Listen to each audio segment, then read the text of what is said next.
ओम ब्रह्म सत्यम सर्वधार। एक बहुत ही सुंदर गुरु नानक देव जी का एक प्रसंग को स्मरण करें। जब सूखी रोटी में से लहू और दूध निकला। गुरु नानक देव लाहौर से एक जगह एमनाबाद थी, वहाँ पहुँचे। वहाँ पे एक विनम्र बढ़ई भाई लालो के अतिथि बने। एक बढ़ई थे, बहुत ही अच्छे स्वभाव के। उनके बढ़ई भाई लालो नाम था कि उनके अतिथि बने। भाई लालो एक गरीब बढ़ई था। वो उसी के पास रहते, उसी के पास जो रूखा सूखा मिलता खा लेते तथा परमात्मा का गुणगान करते। ऐसे होते थे पूर्ण गुरुदेव। आज के गुरु देखिए, बड़ी बड़ी आपको कुर्सी, बड़े बड़े आसन और बड़ी रौनक, और जाएंगे भी तो कम से कम 25-25 लाख, 30-30 लाख की गाड़ी होंगी और 50वीं गाड़ी उनके पीछे चल रही होंगी, जैसे कोई मिनिस्टर चलता है। तो एमनाबाद में ही मलिक भागो नाम का एक धनवान जागीरदार रहता था। एक जागीरदार था, उसका नाम था मलिक भागो, जो एमनाबाद में ही रहता था। बड़ा अमीर था, जो गरीबों को सता सता कर उनका खून चूस चूस कर धन एकत्रित करता था। एक दिन उसने ब्रह्म भोज का आयोजन किया तथा उसमें आसपास के सभी साधु संतों, फकीरों तथा तपस्वियों को आमंत्रित किया। जितने भी फकीर और साधु संत जो भी होते थे, उनको सबको आमंत्रित किया। ब्रह्म भोज में आमंत्रित होने के बाद भी गुरु नानक वहाँ नहीं गए। मलिक भागो को जब इस बात का पता चला तो उसे बहुत बुरा लगा। वो पकवानों से भरी थाली उठाकर भाई लालो के घर पहुंचा, जहां गुरु नानक बड़े प्रेम से बैठे सूखी रोटियां खा रहे थे। वहाँ पर भाई लालो वो थाली सजी हुई लेकर उनके पास पहुंचा। आगे सेवन करते हैं।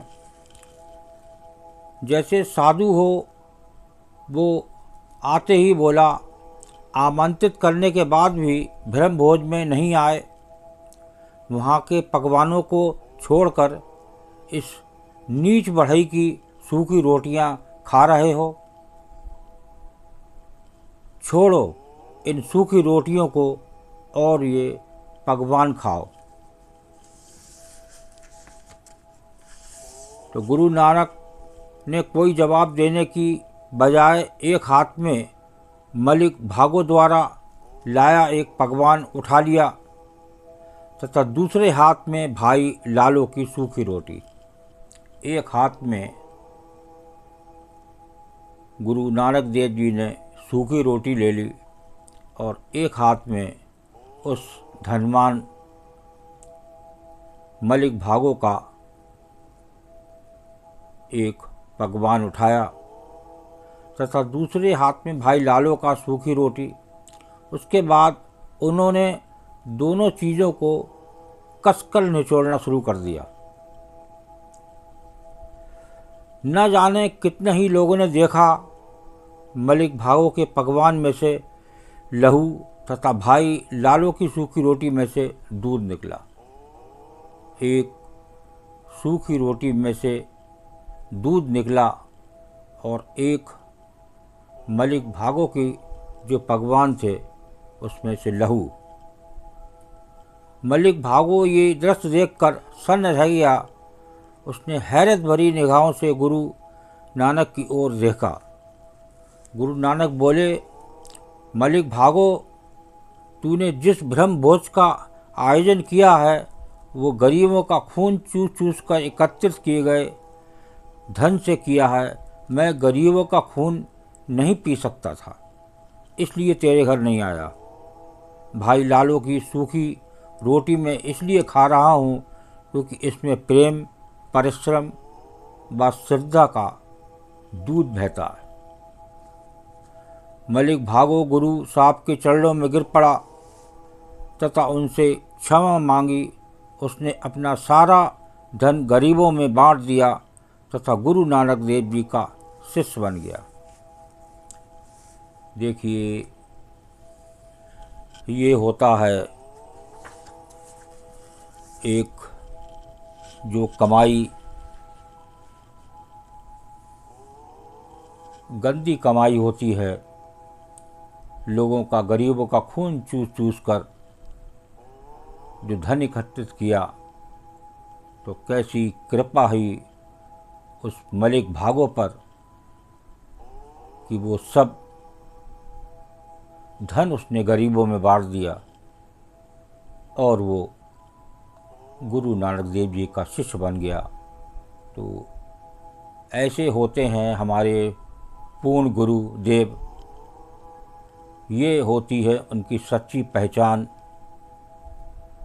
तो ऐसे गुरु को याद करें।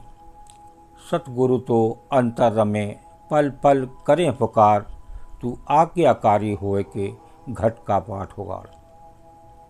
वो सतगुरु इस देह में भी विराजमान है।